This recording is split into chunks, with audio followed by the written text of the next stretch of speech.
नमस्कार, मैं धीरेन्द्र और आप देख रहे हैं मिरर मीडिया। स्वागत है आपका जोहार झारखंड में। एक नजर बढ़ते हैं अब तक की सुर्खियों पर। शहीद के परिवार को मिला सम्मान, विधायक की पहल पर मिली आर्थिक सहायता।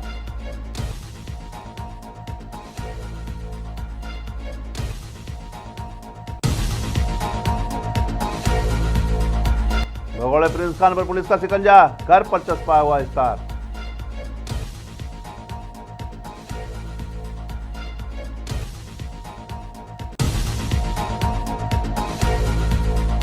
गिरिडीह के राजधनवार प्रखंड कार्यालय में ऐसी की बड़ी कार्रवाई, 5,000 रिश्वत लेते जूनियर इंजीनियर गिरफ्तार।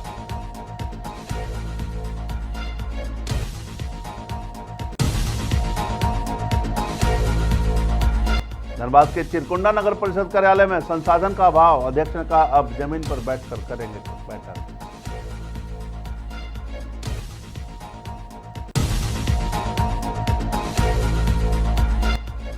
देवघर में 2 दिवसीय अखिल भारतीय मध्यवर्षीय वैश्य सभा का आयोजन, देश भर के साथ विदेशी मेहमान भी हुए शामिल।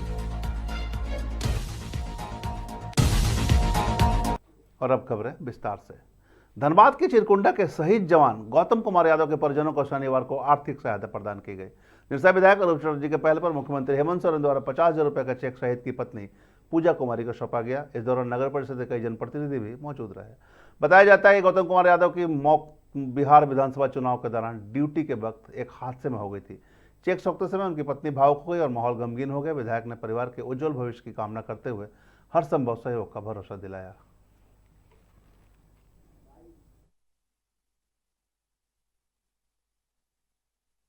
टीबीपी के हम लोग के यहाँ के साथी जो 22 नवंबर अपने राइफल सर्विस राइफल को साफ करते हुए बिहार के चुनाव के दौरान वो देहांत हो गई थी।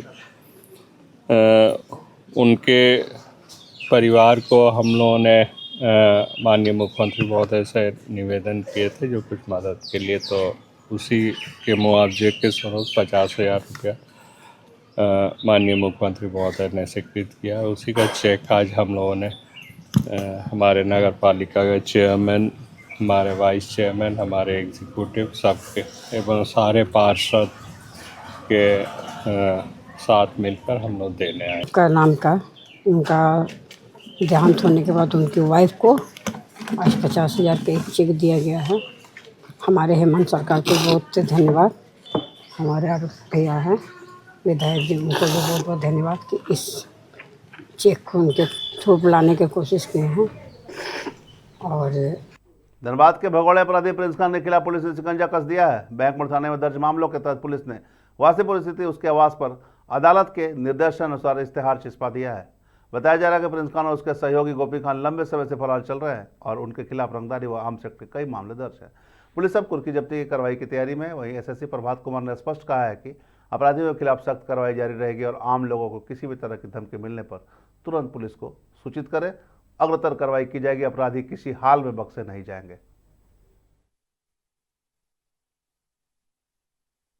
आप लोग को सभी को मालूम है कि प्रिंस खान गोपी खान के नाम से कई थानों में कई कांड दर्ज है और वो लोग अभी मतलब कि फरार चल रहे हैं और गिरफ्तारी नहीं होने की स्थिति में क्या है कि माननीय न्यायालय द्वारा इश्तिहार निर्गत किया गया है और उसी के आलोक में जो कि हम लोग आज जो हैं कि इश्तिहार को जो है सो उनके आवास कमर मखदूमी वाशेपुर में हम लोग जो है सो तमीला करवा रहे हैं विधिवत। और जो है 175/2023 का कांड दर्ज है और उसी मामले में हम लोग इश्तिहार मतलब कि तमीला करवा रहे हैं। जैसे कि जो है मान लीजिए कि जो भी पुराने केसेस हैं कि थाना में लंबित है और हम लोग का प्रयास रहता है कि जो भी माननीय न्यायालय के आदेश के अनुसार वारंट है, कुर्की है, इश्तिहार है, ऐसे तो कुछ बचा नहीं है और अभी तो आदमी भागा हुआ है, सबको पता है। लेकिन फिर भी हम लोग इस माध्यम से कि अगर मान लीजिए कि उसको लगे कि वो आ जाए और अपना आगे। हजारीबाग एसपी ने बड़ी कार्रवाई करते हुए गिरिडीह जिले के राजधनवार प्रखंड के जूनियर इंजीनियर को रिश्वत लेते गिरफ्तार किया है। मनरेगा से जुड़े काम के लिए 5,000 रुपये की डिमांड की गई थी, जिसमें एजेंसी ने पैसा लेते रंगे हाथ दबोच लिया। जेई को गिरफ्तार करने के बाद कागजी प्रक्रिया को पूरा कर हजारीबाग स्थित एसीबी कार्यालय लाया गया, जहां उसे पूछताछ कर आगे कार्रवाई की जाएगी। बताया जा रहा है कि पीड़ित ने एसीबी के पास शिकायत किया था, जिससे बताया गया था कि मनरेगा से जुड़े काम को आगे बढ़ाने के लिए इंजीनियर पैसे की डिमांड कर रहा है। शिकायत दर्ज कर एजेंसी ने जांच शुरू कर, जिसके बाद जाल बिछाकर आरोपी जूनियर इंजीनियर अंकुश कुमार को 5,000 रुपये रिश्वत लेते गिरफ्तार किया गया, जिसे लेकर प्रखंड कार्यालय में हड़कंप मच गया। अब टीम उसे गिरफ्तार कर हजारीबाग पहुंची, जहां इंजीनियर से पूछताछ कर आगे कार्रवाई की जाएगी। धनबाद के दहिया में अपोलो इंफॉर्मेशन सेंटर का उद्घाटन किया गया है। अपोलो चेन्नई से पार्टनरशिप कर इस सेंटर का उद्घाटन किया गया, जहां चेन्नई से अलग अलग डिपार्टमेंट के स्पेशलिस्ट और सुपर स्पेशलिस्ट डॉक्टर्स आएंगे। ऐसे में जो भी मरीज साउथ जाकर इलाज कराते हैं उनके लिए सहूलियत होगी। इसके साथ ही क्रिटिकल सिचुएशन वाले मरीज को अगर बाहर जाने की जरूरत पड़ती है तो उनके पिकअप एंड ड्रॉप से लेकर समुचित लाइनअप धनबाद अपोलो सेंटर से किया जाएगा। इसके साथ ही ट्रीटमेंट के बाद मरीजों को फॉलोअप धनबाद से कराया जाएगा। वहीं चेन्नई से कार्यक्रम में पहुंचे डॉक्टर अरविंद ने कहा कि ब्रेन और स्पाइन से संबंधित ट्रीटमेंट जैसी सुपर फैसिलिटी देने की व्यवस्था की जाएगी। का नाम है अपोलो इन्फॉर्मेशन सेंटर और ये है चेन्नई और ये है दहिया, आपको दहिया रोड प्रभातम से पहले हवेली बिल्डिंग के बगल में। इसमें ये है कि सर हम अपोलो चेन्नई से पार्टनरशिप करके एक अपोलो हेल्थ सेंटर या इन्फॉर्मेशन सेंटर खोल रहे हैं। इसमें चेन्नई से डॉक्टर्स आएंगे, स्पेशलिस्ट और सुपर स्पेशलिस्ट हर एक डिपार्टमेंट से। तो अब जिनको भी जो साउथ जाते थे या ट्रीटमेंट के लिए जाते थे तो अब डॉक्टर्स यहीं पर आएंगे, वो उनसे ओपीडी सर्विसेज ले सकते हैं। कल के दिन अगर डॉक्टर बोलेंगे कि आपका क्रिटिकल केस है, आप चेन्नई आके हमसे सर्जरी कराओ, तो उसका लाइनअप भी हम कर देंगे। लाइनअप इन द सेंस कि उनको एयरपोर्ट से पिक एंड ड्रॉप फैसिलिटीज़ हम करवा देंगे, वहाँ उनको भटकना नहीं पड़ेगा, सारा चैनलाइज उनको हम करवा देंगे, उनका टाइम वेस्ट नहीं होगा, बेस्ट से बेस्ट उनको सर्विस हम प्रोवाइड करेंगे। फिर ट्रीटमेंट के बाद जब पेशेंट आएंगे तो उनको फिर दोबारा फॉलोअप के लिए जाना पड़ता है, वो उनको जाना नहीं पड़ेगा, फॉलोअप हम यहीं करवाएंगे। मेडिकल की सुविधा है, दवा वगैरह वो भी सारा कुछ? हाँ, सारा कुछ मिलेगा। हमारे पास यहाँ खुद का फार्मेसी है, हमारे पास खुद का डायग्नोस्टिक है, जिसमें सारा कुछ टेस्ट वेस्ट हमारे तरफ से सब कुछ होगा। ये अपोलो डायग्नोस्टिक का है हमारे पास में, और जो भी हर हफ्ते अलग अलग डिपार्टमेंट के डॉक्टर्स यहाँ पे आएंगे।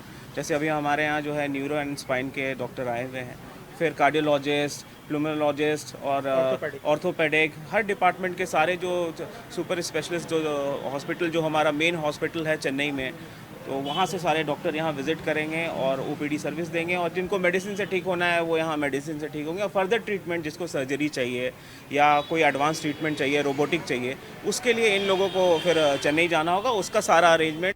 धनबाद के चिरकुंडा नगर परिषद कार्यालय, जहां चिरकुंडा शहरी क्षेत्र के 21 वार्डों की मॉनिटरिंग की जाती है और विकास की योजनाओं को अंतिम मोहर लगाई जाती है, लेकिन वर्तमान में योजना और कार्यालय खुद बीमार है।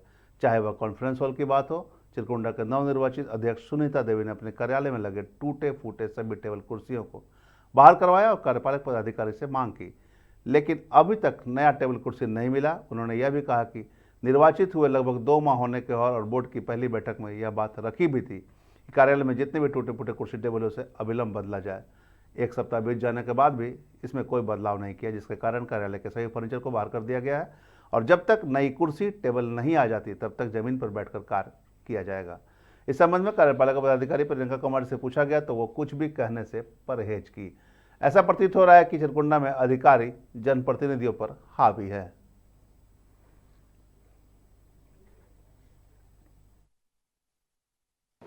कि मेरे रूम में दूसरा फर्नीचर टेबल कुर्सी जो है वो ला दिया जाए, तो बोले मैडम बोले ठीक है मंगवा देंगे, थोड़ा टाइम लगेगा।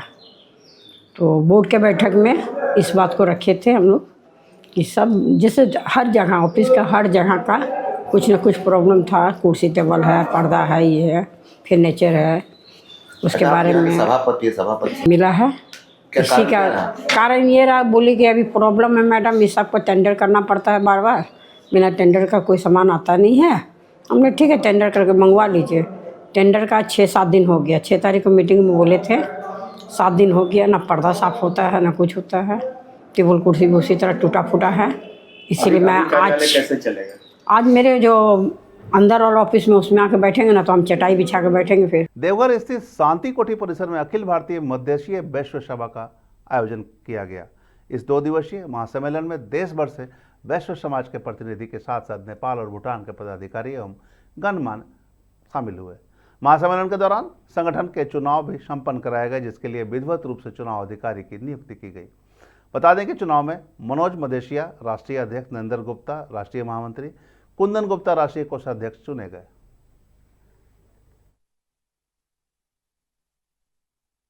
बहुत ही खुशी है और खुशी के साथ बहुत बड़ी जवाबदेही भी समाज के लोगों ने मुझे दी है और मैं अपने तरफ से पूरे प्रयास करूंगा कि हमारे राष्ट्रीय अध्यक्ष श्री मनोज मजिसिया जी जो हमारे राष्ट्रीय नवनिर्वाचित महामंत्री नरेंद्र जी के द्वारा जो भी काम हम लोगों के सामने आएगा हम लोग तीनों से मिलकर अपनी पूरी शक्ति के साथ पूर्ण करने का प्रयास करूंगा। इतना बड़ा आयोजन आपकी देखरेख में यहाँ पे देवघर में हुआ है, क्या कहना चाहेंगे समाज? इसके लिए मैं अपने देवघर जिला कमेटी का बहुत दिल से तहे दिल से आभार करता हूँ कि जिन्होंने पिछले एक विरोध हमको चुना। मैं समस्त समाज को, अपनी माताओं बहनों को, युवा साथियों को मैं बधाई देना चाहता हूँ जो आपने मुझे चुना और मैं समाज के सत्य विश्वास को विश्वास किया तो विश्वास को सदा आगे बढ़ाने का। क्या आगे समाज का कैसा उन्नयन रहेगा आपके कार्यकाल में? सामाजिक, आर्थिक और राजनीतिक। चिरकुंडा शहरी क्षेत्र में पेयजल समस्या को लेकर नगर परिषद के सभागार में अध्यक्ष सुनीता देवी के नेतृत्व में एक अहम बैठक हुई, जिसमें क्षेत्र में पेयजल समस्या से निजात पाने को लेकर कई निर्णय लिए गए। सभी 21 वार्डों में पेयजल व्यवस्था सुगम हो, इसे लेकर भी दिशा निर्देश दिए गए। बैठक में क्षेत्र के सभी पार्षद व उपाध्यक्ष भी मौजूद रहे।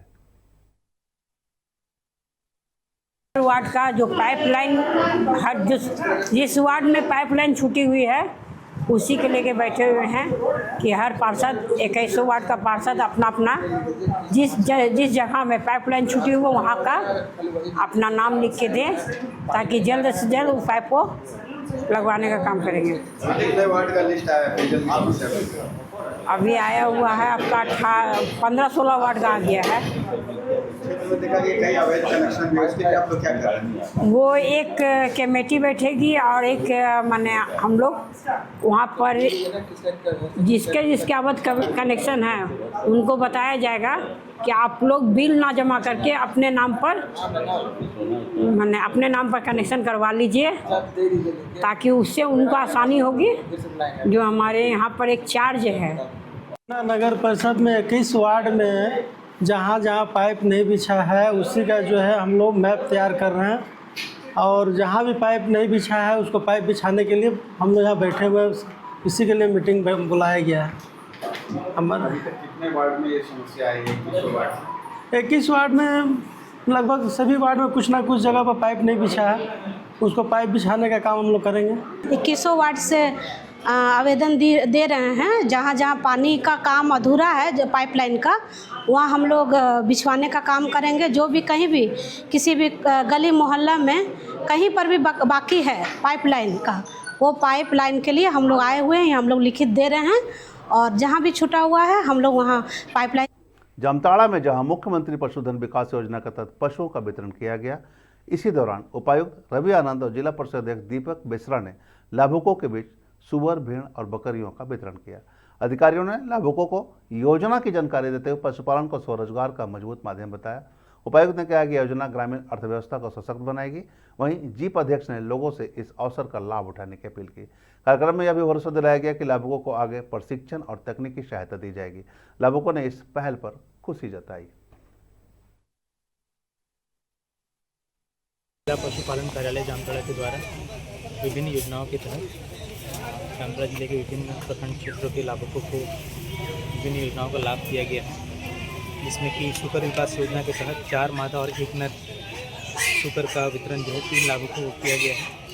बकरा विकास योजना के तहत 8 मादा एवं 2 नर बकरी लाभुकों को बकरी को कुल 5 लाभुकों के बीच वितरित किया गया है।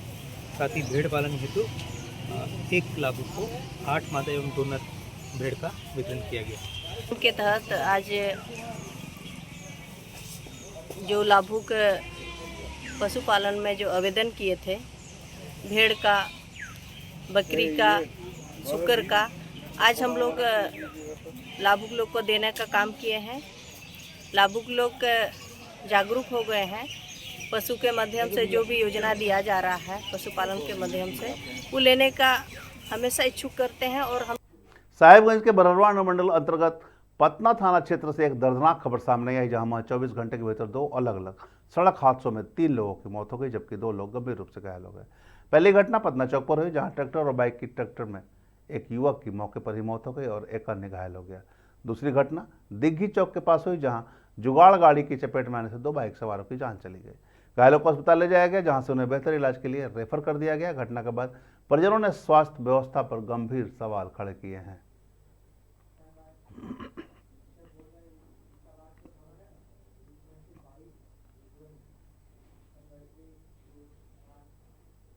देवघर पुलिस के ट्रैफिक जवान रियायत अंसारी ने ईमानदारी और जिम्मेवारी की मिसाल पेश की है। देवघर में प्रतिदिन लाखों श्रद्धालु बाबा मंदिर में पूजा अर्चना करने पहुंचते हैं। ऐसे में श्रद्धालुओं को सुरक्षित और भयमुक्त वातावरण उपलब्ध कराना प्रशासन की प्राथमिक जिम्मेदारी होती है।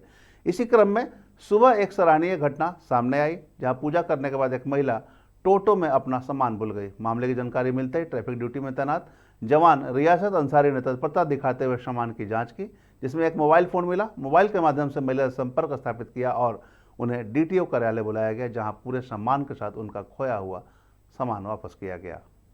हम मंदिर पूजा करके आए, पूजा करके आ करके कुछ संदेश मैं के आकर लेने के लिए एक दुकान में ठहरे मंदिर के पास में। उसके बाद टोटो में वहाँ चौक पास बैठे हैं। बैठने के बाद में हमको ये ध्यान नहीं रहा कि हमारे पास में बैग आया है नहीं। हम वहाँ से उतर के अपना यहाँ कोठी के पास चले आए हैं। आपके अंदाज से बैग में क्या क्या था, कहाँ खोया? मेरा जो मोड़ नहीं है यहाँ पे कोठिया के पास में जो ये गेट है ना, गेट के पास में हमको टोटो वाला उतार दिया। पैसा मांगा, उसको किराया हम दे दिए। उसके बाद मेरे पास में एक वाइट कलर का संदेश उसमें लिए थे, वो लिए और ये कंधा पे ऐसे लिए थे। हमको ये होश नहीं आ रहा कि गिर गया। में क्या क्या था आपका? उसमें मेरा दवाई है, छाती हफ्ती का दवाई है, मशीन उसमें है, घुटना का दर्द का महलम 2 ठो है। उसके बाद में मेरा आँख का दवाई है, उसमें रिपोर्ट है और मोबाइल है, बस और कुछ नहीं। आपको फिर वापस कौन किया मोबाइल सर दिए हैं, ट्रैफिक पुलिस दिए। तो उनको कुछ बोलना चाहते हैं आप? हाँ, धन्यवाद देना चाहते हैं। जो चाची है टोटो में कहीं जा रही थी, तो टोटो से उतर के चली गई, सामान वही टोटो पे छोड़ दिए। तो हम लोग का नज़र पड़ा, तो हम जाके सामान को उठाएं, फिर उसमें देखें कि क्या है, तो देखें मोबाइल है। तो उधर से कॉल भी आया, तो हम कॉल तुरंत उठाएं, बोले कौन है, क्या है। तो वो बताया कि ऐसे ऐसे बात है, आप कौन बोल रहे हैं? हम बोले ट्रैफिक पुलिस, हम रियासत अंसारी बोल रहे हैं।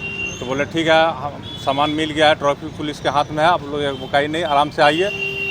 और जो झारखंड में अब तक बस इतना ही। देश और दुनिया के तमाम खबरों के लिए बने रहे मिरर मीडिया के साथ।